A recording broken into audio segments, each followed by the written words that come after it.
Alright, welcome back everyone to the channel, The Millennial Messiah. And we are going to continue reading on with the Lords of Easy Money. And we are on chapter 5. So let us continue on. So, the Overmighty Citizen, 2002 to 2010. It started in 2001 after the terrorist attacks and the stock market crash. The Fed was keeping rates low, and Honig was worried that the FOMC might once again be stoking asset bubbles in the Midwest. In March 2001, he cited a specific example: the housing industry. Honig was worried that low interest rates might push money out on the yield curve and into riskier loans in construction. Banks in our region are beginning to lend more aggressively on real estate, Honig said. During that month's FOMC meeting, if rates stayed low, we could see a fairly dynamic shift of funds into that sector as people look to deploy their assets, which might cause some, for lack of a better word, overbuilding in the real estate area. During the meeting, Honig got into a back and forth with a Fed economist named David Stockton, who was presenting a national overview to the committee. Honig asked what effect low rates might have on the housing market, and Stockton said the low rates might indeed cause some investment errors. It's very difficult for me to forecast the errors that banks might make, but they certainly have traditionally made some those kinds of errors in previous long periods of economic strength, Stockton replied. The dangers of a housing bubble were not some wild theory and unexpected consequence of low rates. They were a predictable danger of cheap debt, but it was a danger that Greenspan and others on the FOMC felt was acceptable. Over the next few years, the Federal Reserve stimulated the economy by substituting one asset bubble for another, replacing the stock market bubble with the housing bubble. The theory was that a hot housing market would have spillover effects, creating jobs and encouraging spending and borrowing. And this theory proved to be true. During 2003 and 2004, the real estate business gained steam and the prices of housing rose sharply across the country. Just as cheap debt increased farmland prices during the 1970s, low mortgage rates made it easier for people to borrow money and buy a house, increasing competition and pushing prices higher by the year. This dynamic was usually talked about in the same way that inflation in the stock market had been talked about during the late 1990s. It was described as a boom. Houses, like stocks, were described as a key source of middle class wealth and a vital retirement investment, so the inflation of their value was welcomed as an unalloyed good. And just as in the 1990s, it was the rising specter of price inflation that forced the Fed to consider raising rates. By 2004, Alan Greenspan was worried that rates had been too low for too long. In May, the fingerprints of price inflation were unmistakable in the data that Greenspan reviewed. He pushed for the FOMC to tighten the money supply. For the first 6 months of 2004, interest rates were essentially flat at 1%. Starting in June, the FOMC began to raise them slowly but steadily, ending the year with a little more than 2%. Honig voted in line with the FOMC at every meeting that year. The committee was moving in the direction that he believed was prudent.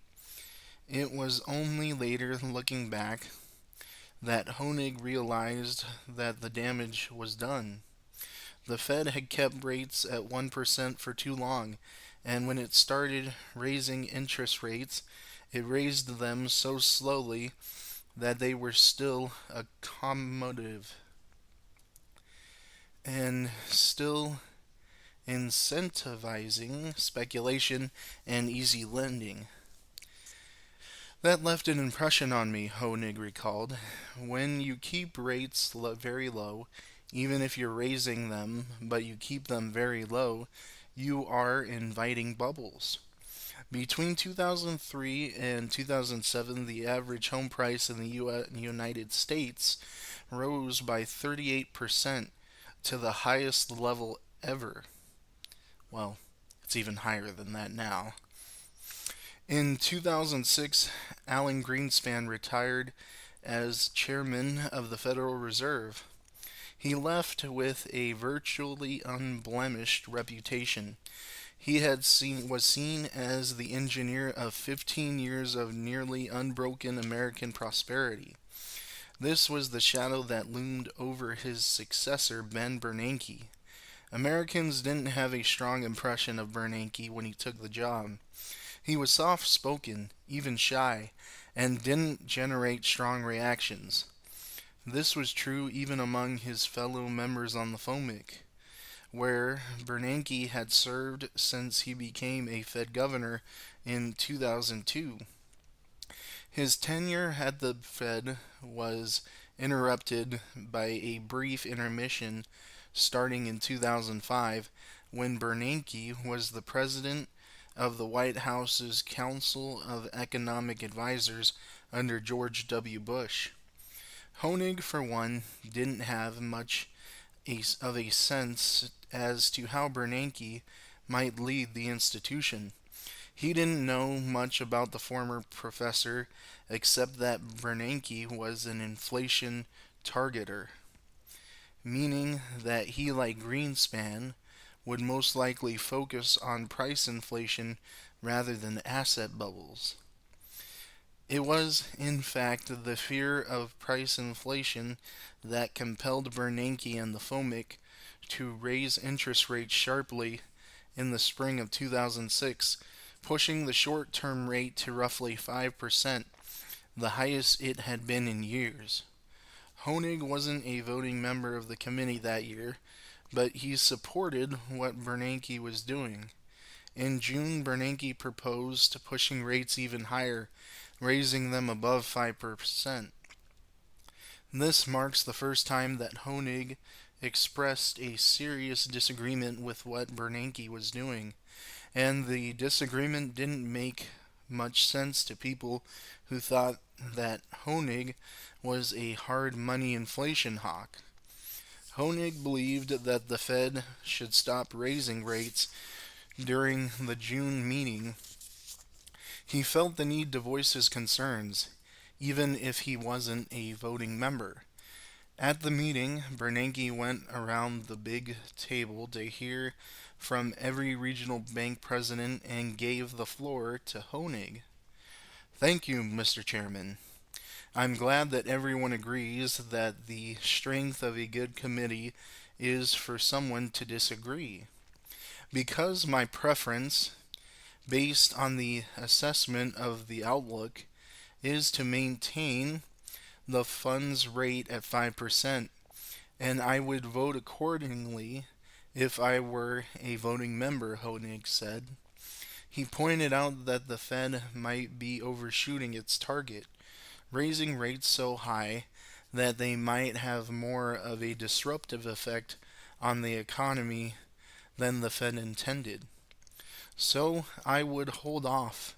I would be patient, and I would be firm in keeping the interest rate at 5%, Honig said. President Honig, Bernanke replied, I think everyone around the table admires you for your consistent position. The comment invoked laughter in the room.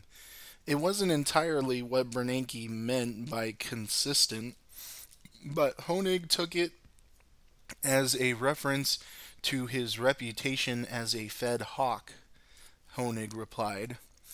That's a generous word, but thank you. Bernanke was correct that there was a certain consistency expressed in Honig's concerns at that meeting. By 2006, Honig had a coherent view of how the Fed should conduct monetary policy, which he had developed over 30 years at the central bank. It would be too simplistic to say that Honig was an inflation hawk, but he also certainly wasn't a dove. If there was a single phrase that might capture his philosophy, it was a rules based approach.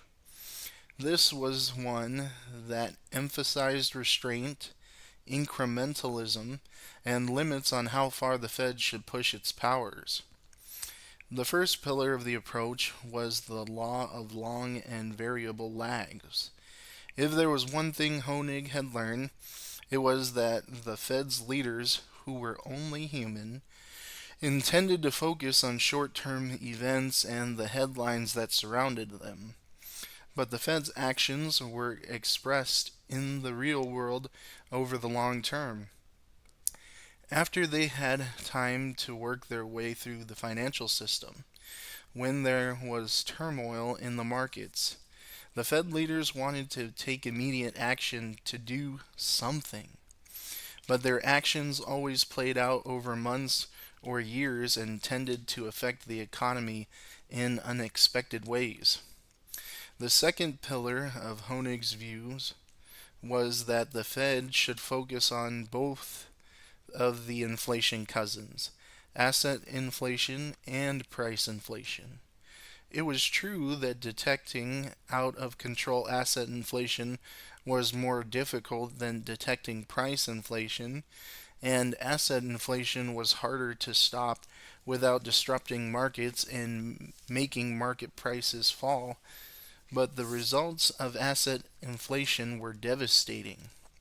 When asset prices eventually corrected, and they always did, it caused massive financial instability. If the Fed achieved 5% unemployment by encouraging asset inflation, it would have to contend with the 10% unemployment on the other side of the correction. This required the Fed to make even ever larger interventions to repair the damage from the asset bubbles. The third and final pillar of Honig's view was that the Fed should show restraint and follow rules that it imposed on itself. It should not push interest rates too low, too fast, nor hold them there too long. And the Fed should show restraint on the other side of the equation as well. It should not raise interest rates too high, too fast, if it was worried about inflation, because it might cause a precipitous collapse. The need for restraint was made more important by the law of long and variable lags. Because it took so long for the Fed's actions to have an effect, Honig believed the FOMC needed to be patiently monitor conditions in the real world to measure the effects of what they had already done before doing something else, something more. Keeping their actions within a narrow band helped ensure they didn't overdo it on the upside or the downside of an economic cycle before they even knew how economic actors would react. This kind of restraint had once been imposed on the Fed by the gold standard, but the gold standard was arbitrary and unworkable in its own way. If the gold standard worked, people still would be using it. But without the gold standard, central bank leaders had to figure out how to impose discipline on the money supply. There was really only one solution. They had to replace the tyrannical restraint of the gold supply with the restraining power of their own wisdom and discretion. This view, Honig's view, was the opposite of heroic. It was a model of leadership built on unhappy compromise, focused on results that wouldn't be evident for months or even years. Its unpopularity seemed guaranteed. No one wanted to celebrate a Fed official who sought to make the central bank more boring, more limited, or less central to economic affairs. When the laughter subsided after Bernanke's comment, Honig's consistency was disregarded. The short term interest rate was hiked another quarter of a percent.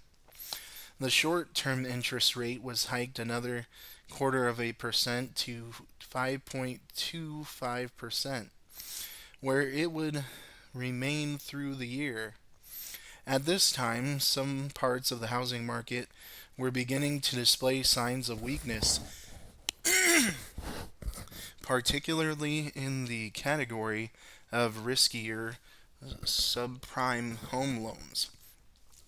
In late October, Honig was invited to give a speech to a group of bank directors at their annual symposium in Tucson, Arizona. This was a regular part of his job. Honig had been interacting with bankers throughout the Midwest since the Fed first hired him in 1973. But the banks he interacted with in 2006 were very different from the banks he dealt with earlier. They were larger, more far reaching, and more deeply intertwined with one another than ever before.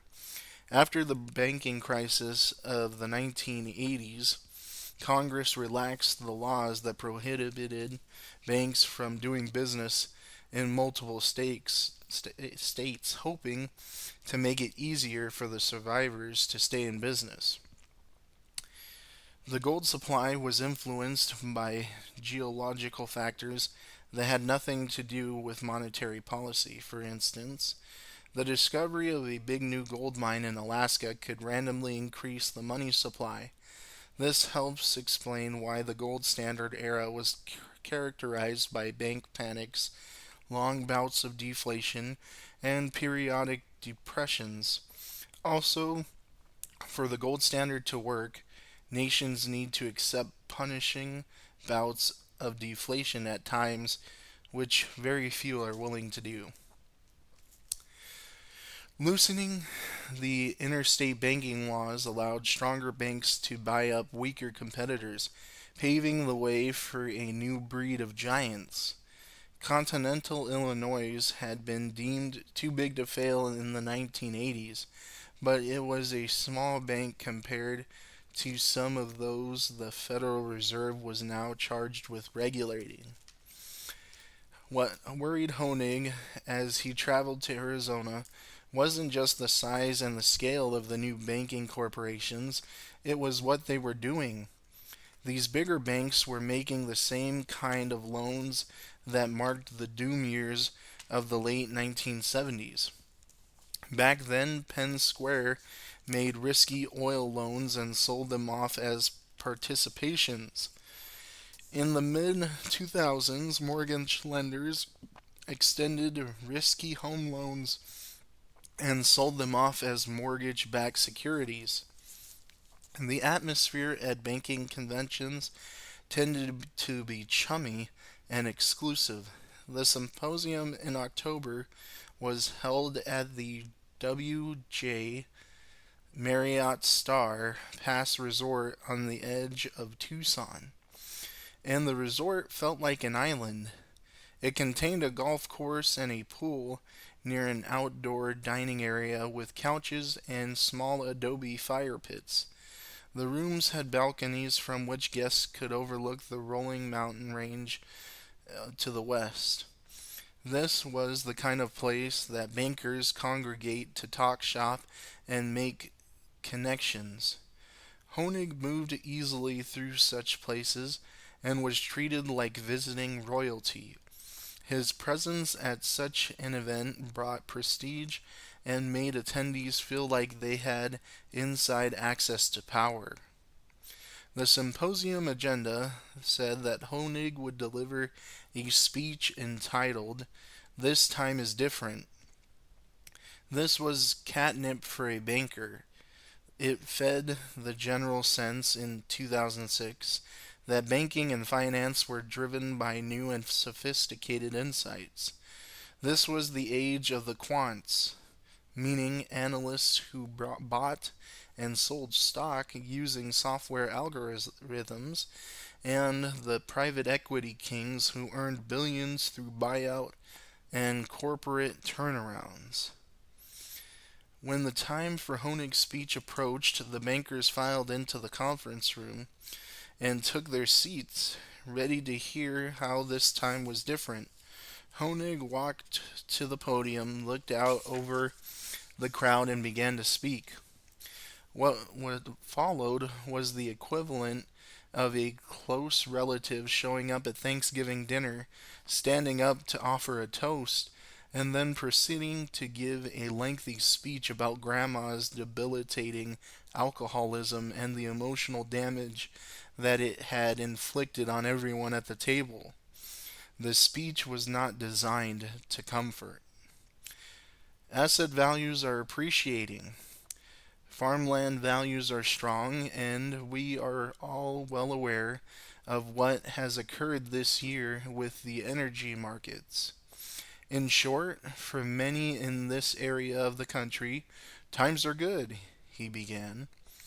But then he pointed out that times had also been good back in the early 1980s when asset prices were also rising. But the collapse wiped out 309 banks in the Kansas City Fed District alone. Let me share with you some statements that we actually heard from bankers and bank directors during the 80s, Honig said. He recalled bankers telling him, "If you understood this better, you wouldn't have a problem with it. And yes, we loaned 100% on this project, but everyone knows that the collateral value can only go up during construction. And although this unconventional, our accountant says it is perfectly legal, and the corporate plane will save money for the bank in the long run." In case the audience missed his point, Honig made it explicit.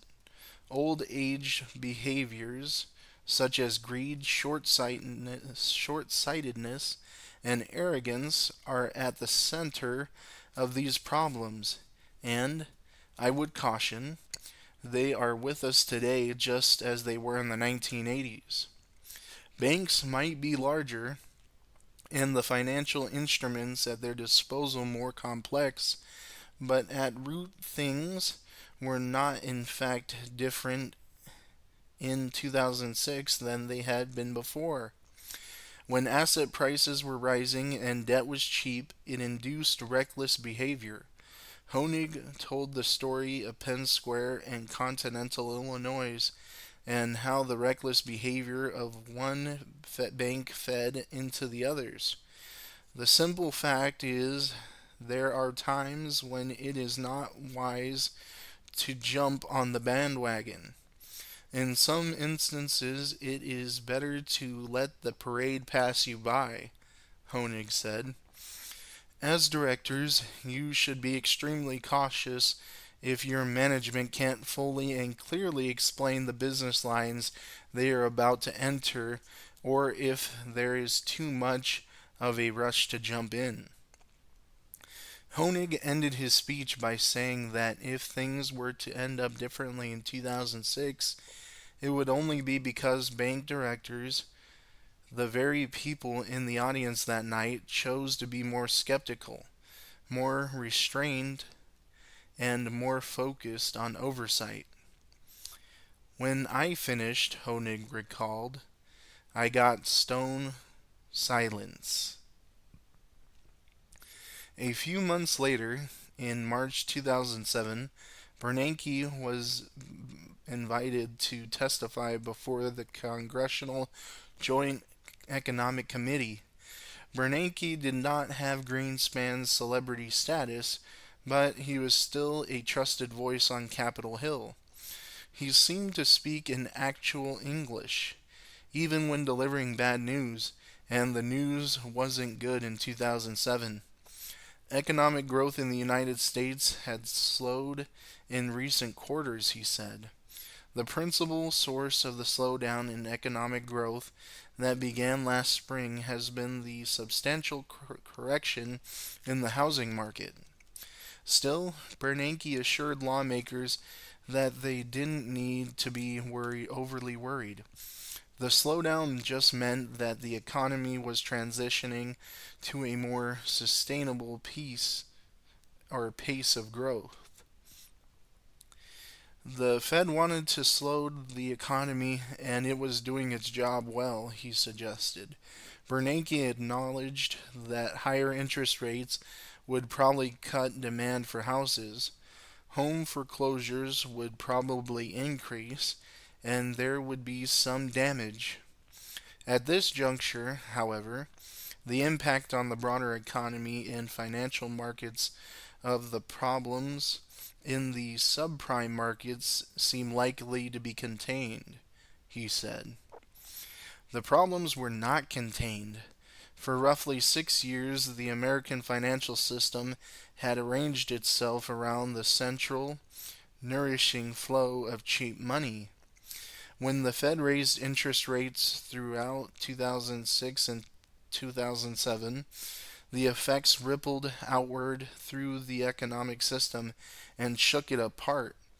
The big tremors began in August 2007 when BNP Paribas, a French banking giant, said it couldn't accurately price some securities based on home loans. This meant that the bank couldn't figure out what the loans were really worth, raising questions about the value of underlying assets that banks depended on for their solvency. Things unraveled quickly after that. The average housing price fell by 10% in a year, a wrenching downward correction for the middle class wealth. By the start of 2009, housing prices had fallen by 20% overall. In 2 short years, Americans lost about $10 trillion in wealth.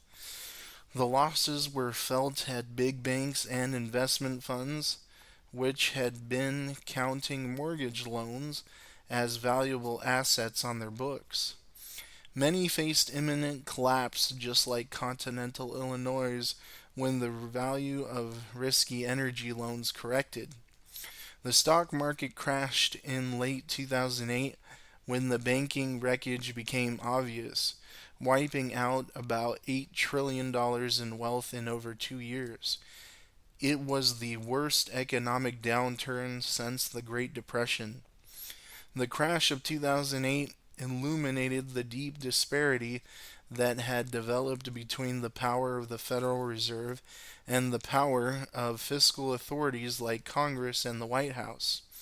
Fiscal authorities were exposed as slow and ineffective, while the monetary authority of the Federal Reserve emerged as robust, keenly maintained, and fast moving. The Obama administration first sought to ensure that the big banks were recapitalized. Their Secretary of the Treasury, Timothy Geithner, had previously been president of the New York Federal Reserve. Geithner's approach to the crisis embodied the modern Democratic Party's theory of bank regulation. The top priority was to protect the financial stability of banks rather than to close them down or restructure them as FDR had done during the Great Depression. Geithner famously described this strategy as putting foam on the runway. He intended to help the banks make a smooth crash landing and to recover as quickly as possible. The foaming had begun before Obama took office, when Congress passed a $700 billion relief package for the banks. To repair the broader damage to the economy, the new administration followed the Keynesian path, sending government money at a moment when the private sector was pulling back. The goal was to stimulate demand and to cushion the downturn, but the effort was hobbled by strong Republican opposition on government spending. Obama began from a position of compromise, presenting a plan that his administration believed might appeal to Republicans. A large portion of the resulting stimulus package came in the form of tax cuts. The total package amounted to roughly $787 billion, although later estimates said the true amount added up to $862 billion. This was still not nearly large enough to replace the demand that had been lost. These fiscal programs were dwarfed by the Federal Reserve's actions, the scope and speed of which weren't truly revealed for many years. The Fed had printed and dispersed more than $1 trillion while Congress was still arguing over the language of the stimulus bill. As Bloomberg News and the economic historian Adam Tooze wrote later revealed, a lot of this money from the Fed went directly to foreign banks that were in danger of collapse. The Fed opened swap lines with foreign central banks, primarily in Europe, and traded newly created dollars for those bank foreign currency at a discounted rate. The Fed was also active on behalf of banks at home. In late 2008, the Fed engaged for the first time in quantitative easing. It brought about 600 billion in bonds from all banks, placing all the new money it created for the purchase directly in their reserve accounts. The Fed's actions seemed like they were very complicated and sophisticated, an impression that was reinforced when the emergency lending programs were labeled with wild menagerie of incomprehensible acronyms like TAF, Term Auction Facility, TSLF, Term Securities Lending Facility, and PDCF, Primary Dealer Credit Facility. But this was Fed speak. The Fed's actions amounted to one basic thing.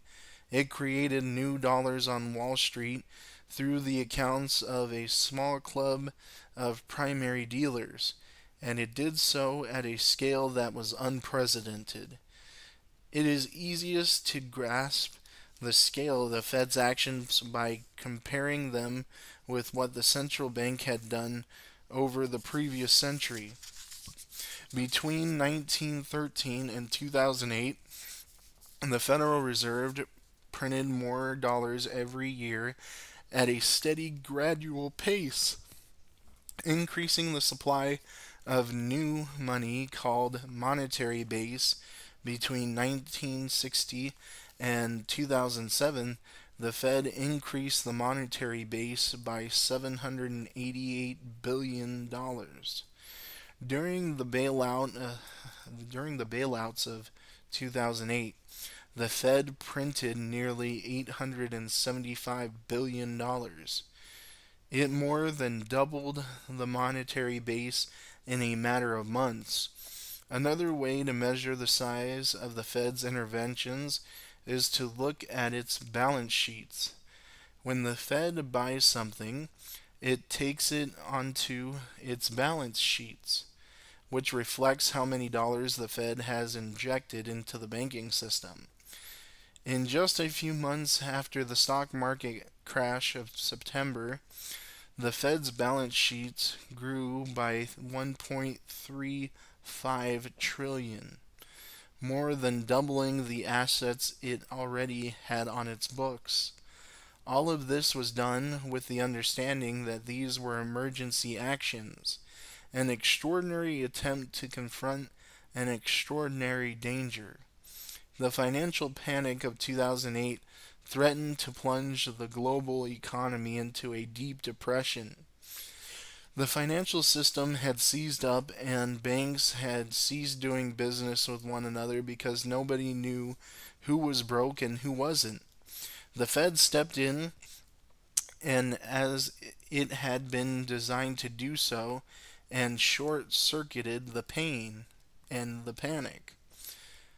Tom Honig voted to support each and every one of these actions when they were presented to the FOMIC in a series of emergency meetings.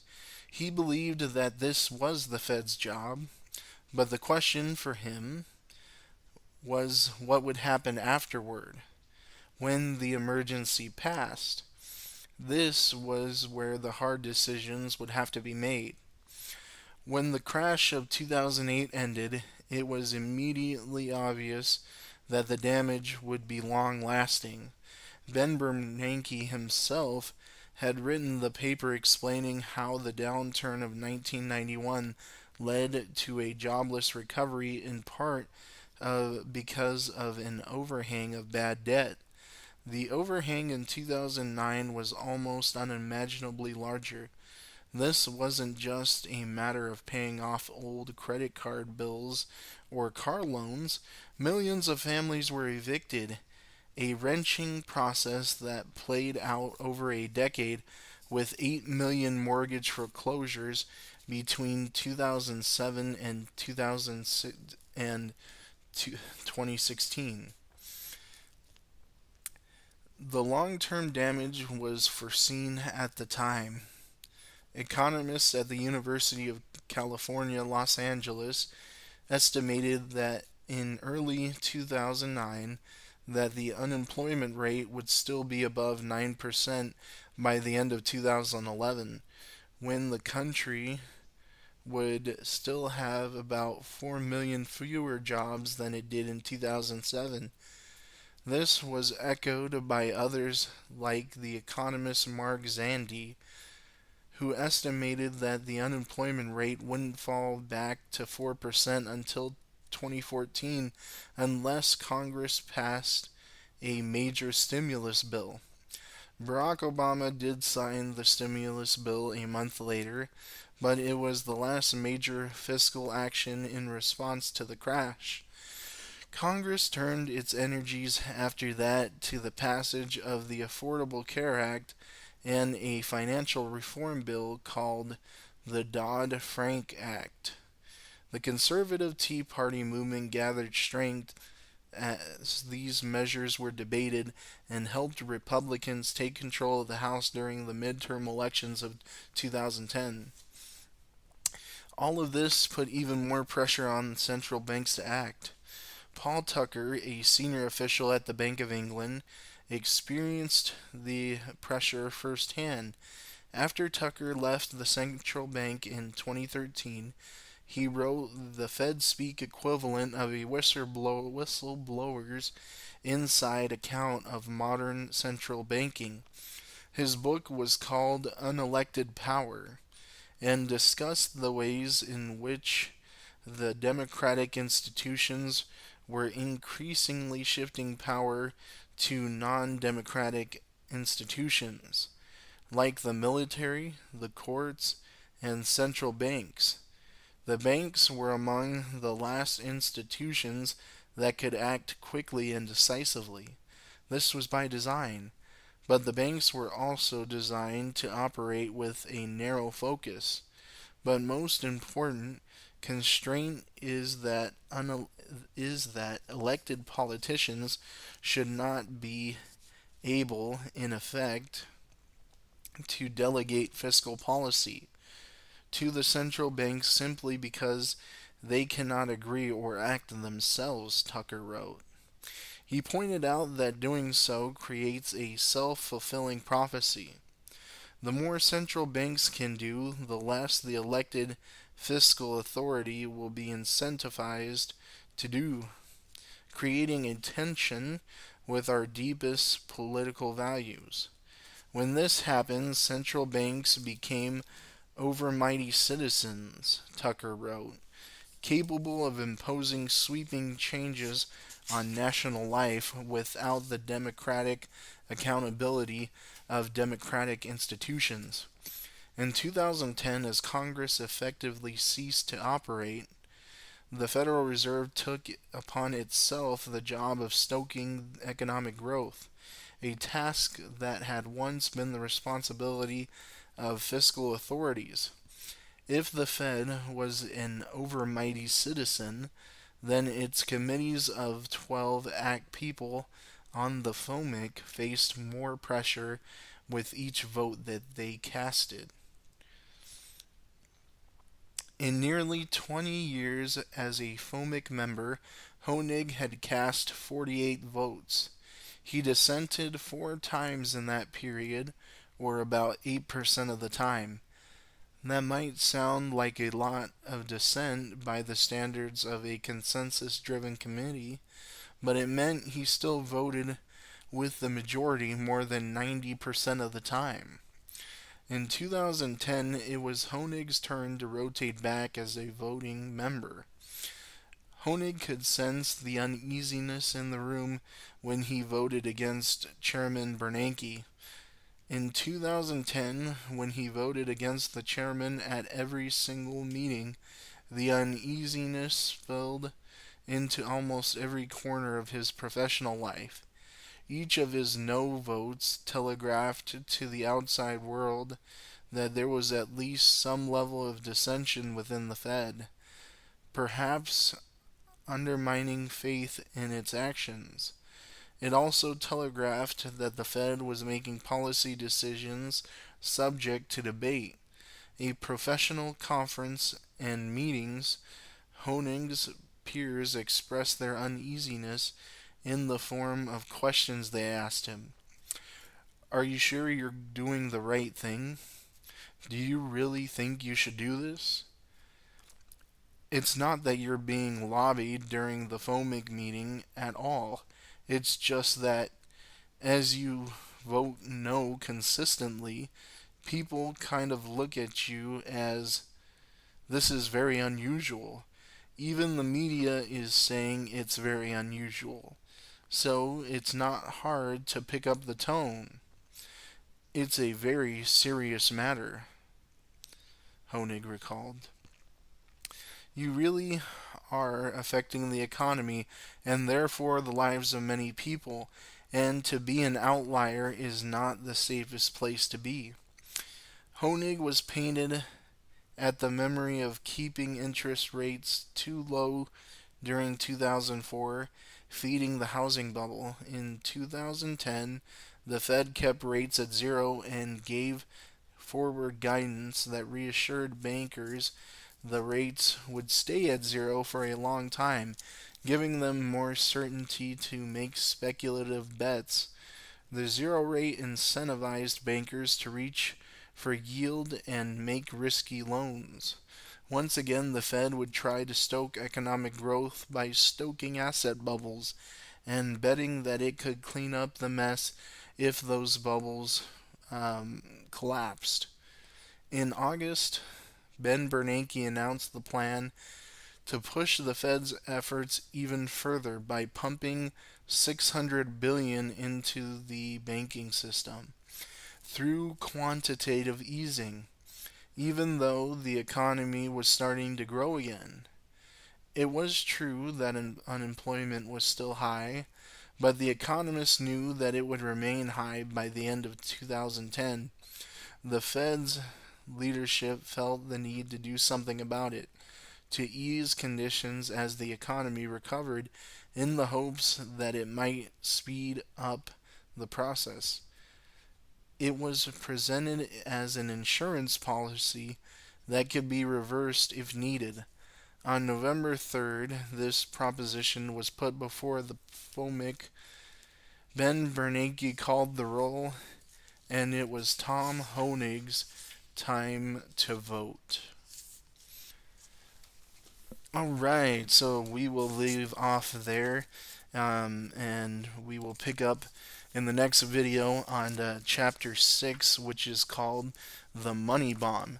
So, if you liked this video, please hit the like and the subscribe button so that way we can get this out to more people, because reading and gaining knowledge together is part of learning and growing, and we have been commanded by God to gain as much intelligence as possible.